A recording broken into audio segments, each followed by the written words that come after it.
नमस्कार दर्शकों, स्वागत है आपका एसए न्यूज चैनल में। तो आज हम लोग आए हुए हैं दिल्ली मुंडका में सतलोक आश्रम, संत रामपाल जी महाराज के आश्रम में। तो यहाँ पर कई सारे धार्मिक ग्रंथ रखे हुए हैं, तो उनके बारे में जानेंगे कि उन धार्मिक ग्रंथों को यहाँ पर रखने का क्या उद्देश्य है और उनसे क्या ज्ञान चर्चा होती है और क्या इस तरीके का उनका मेन उद्देश्य है। तो आओ आप हम लोग दिखाएंगे आपको जो जो यहाँ पे धार्मिक ग्रंथ है। जैसे आप यहाँ पे देख सकते हैं, श्रीमद देवी भागवत है और अपने मार्कंडेय पुराण है, गीता है, ऋग्वेद है, सारे वेद शास्त्र वगैरह यहाँ पे रखे हुए हैं। और यहाँ पे कई सारे लोग जो है जो आध्यात्मिक प्रदर्शनी को देखने आए हैं और तो यहाँ से ज्ञान के बारे में जान रहे हैं, समझ रहे हैं।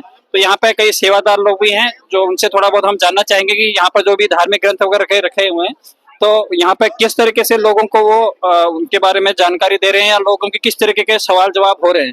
तो स्वागत है आपका एसए न्यूज उत्तराखंड में। तो यहाँ पे जैसे आप धार्मिक ग्रंथ वगैरह रखे हुए हैं, तो जैसे कई लोग विजिट कर रहे हैं, तो किस तरीके के सवाल जवाब लोगों के हो रहे हैं और आपका उद्देश्य क्या है इन सब चीजों को रखने के विषय। साहेब जी, गुरुदेव की जय, संत रामपाल जी महाराज जी की जय। हमारा जो उद्देश्य है, जो हमारे सतगुरु संत रामपाल जी महाराज जो भक्ति विधि बताते हैं ना, वो प्रमाणित बताते हैं। किसी चीज का भी एक भी पॉइंट जो बताते हैं वो 10-10 प्रमाण दिखाते हैं। हम जैसे कई आते हैं भाई, कहते हैं भाई कबीर देव कहाँ लिखा हुआ है, कबीर ही परमात्मा है, परमात्मा तो श्री विष्णु जी है और शंकर जी है। तो उनको प्रमाण के लिए ये सारी सदग्रंथ रखे गए हैं, जिसमें जैसे हिंदू समाज के 4 वेद हैं, उनमें प्रमाणित दिखाया गया है वो परमात्मा कबीर देव है, जो तीसरे मुक्ति धाम में रहता है और जो साधना करने वाले के साधक के पाप कर्मों को भी खत्म कर सकता है।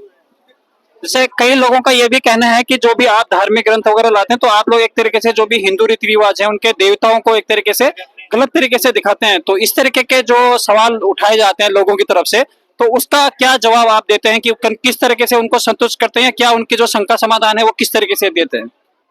शंका समाधान ऐसे की जाती है कि हम हमारे सतगुरुदेव जी भक्ति छुड़वाते नहीं है, उनकी भक्ति विधि बताते हैं, उनका ही प्रमाण दिखाते हैं। जैसे हमारे सतगुरुदेव का कटआउट लगा हुआ, उसमें दिखाया गया है कि तीनों देव कमल दल बधे, ये ब्रह्मा विष्णु महेश, प्रथम इनकी वंदना पे सुन सतगुरु उपदेश। क्योंकि हमारे संत रामपाल जी महाराज जो भक्ति विधि बताते हैं ना, तो इन्हीं देवताओं की पहले भक्ति विधि बताते हैं, भाई इनके छुड़वाते नहीं है। ये गलत धारणा बनी है कई समाज में कि भाई संत रामपाल जी महाराज भक्ति देवी देवताओं की भक्ति छुड़वाते हैं, लेकिन छुड़वाते नहीं है, उनकी शास्त्रों को अनुकूल भक्ति बताते हैं, क्योंकि वो भी देवता है, वो भी भगवान है। कि जो गलत भ्रांतियां लोगों के मन में है कि इस तरीके से होता है, वहां पे ये सब चीजें बनाए अपमान हो जाता है, तो इस तरह की कोई बातें नहीं है।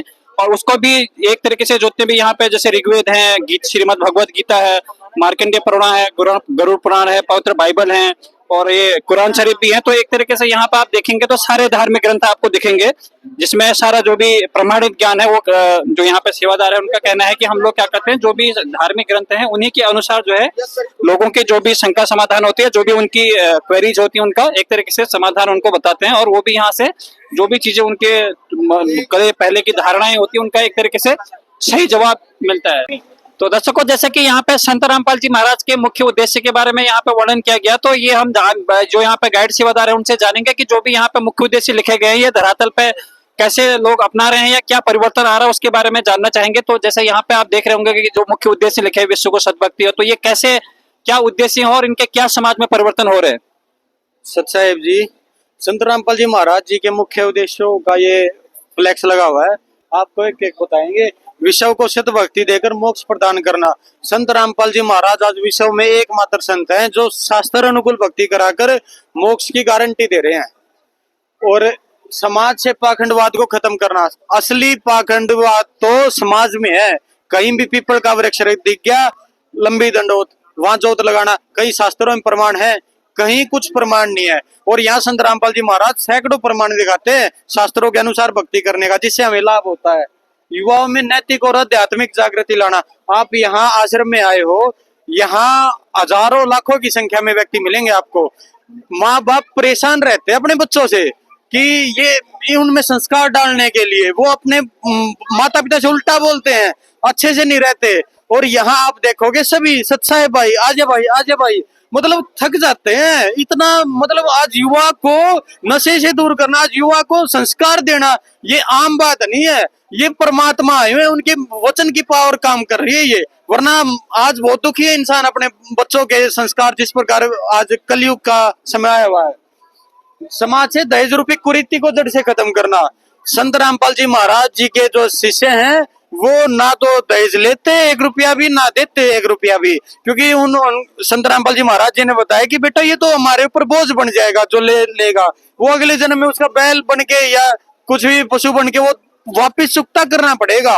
यहाँ टिट फॉर टैट का रूल चलता है, यहाँ के भगवानों को भी ये काम करना पड़ता है। इसलिए संत रामपाल जी महाराज जी का कोई भी शिष्य दहेज नहीं लेता ना देता। और ये तो संत रामपाल जी महाराज बताते बेटियों को बोझ बना लिया, इतनी पवित्र आत्मा को, इतनी अच्छी आत्मा को, बेटी को, और गर्भ में मारने लगे थे। गरीब आदमी को 3 लड़कियां हो जाए तो सिर पकड़ लेता था कि कहां से लाऊंगा मिनिमम 30 लाख रुपए, तो गर्भ में मारने लगे। और इतने अच्छे प्रयास से आज लोग बच्चों को पाल रहे हैं कि बेटी को मारेंगे नहीं, बेटी को बेटे से ज्यादा दर्जा दिया जा रहा है।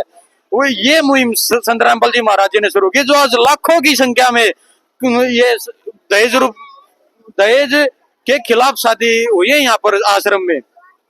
समाज से हर प्रकार के नशे को दूर करना, जिसको डॉक्टर भी ये बोल देता है ना कि भाई इसको इतनी डोज नशे की दो, तो नशा गायब हो जाता है। वो भगवान के आगे रोता है कि भगवान मेरा याद छुड़वाओ, और भगवान वाली पावर दिखाता है। ले बेटा, भगवान है वो, उनके वो शास्त्र अनुकूल भक्ति कराता है जिससे उनके नशे छूट रहे हैं। समाज में शांति व भाईचारा स्थापित करना, यहाँ आप देखोगे इतनी शांति से काम, आज हजारों लाखों की संख्या में आए हुए व्यक्ति, और ऐसे से 12 आश्रम है, और जिस भी आश्रम में जाओगे, ये सबसे छोटा आश्रम, इतनी ज्यादा संख्या में समागम में व्यक्ति आते हैं, कहीं कोई पुलिस वाला नहीं मिलेगा। वरना किसी भी रैली में गांव में 500 आदमी भी इकट्ठे हो जाए ना, वहां पूरे जिले की पुलिस लग जाती है। ये देखो कितना आपसी भाईचारे के साथ रह रहे हैं संत रामपाल जी महाराज जी के शिष्य। समाज से जाति पाति के भेद को मिटाना। आप यहाँ आओ, पूरे आश्रम में घूमो, कोई भी ये नहीं पूछता, कोई ये नहीं बोलता कि आप किस जाति से आए हो, आप हमसे दूर रहो, आप वहां बैठो, आप यहाँ बैठो, सभी एक मैट पे बैठते हैं। चाहे कोई डीसी आ गया या कोई आम व्यक्ति आ गया, एक मैट पे चलते हैं। ये भगवान का दरबार है, यहाँ जात पात नहीं होती। और भ्रष्टाचार को खत्म करना संत रामपाल जी महाराज जी का मुख्य उद्देश्य है जी। तो देखिए, जैसे जसकन आपने यहाँ पे गाइड सेवादार हैं, उन्होंने बताया कि उनके जो संत रामपाल जी के महाराज जी के मुख्य उद्देश्य क्या क्या है कि समाज में जितने भी दहेज है, कुप्रथा है, भ्रष्टाचार है, नशा है, जिससे आजकल हमारा यूथ जो है काफी ग्रसित है इन सब चीजों से, तो उनको भक्ति सद्भक्ति देके जो है कैसे उनका पूरा किया जाता है। तो धन्यवाद आपका ऐसे न्यूज देखने के लिए, और आगे भी इसको आप लोगों को जागरूक करिए और शेयर करिए।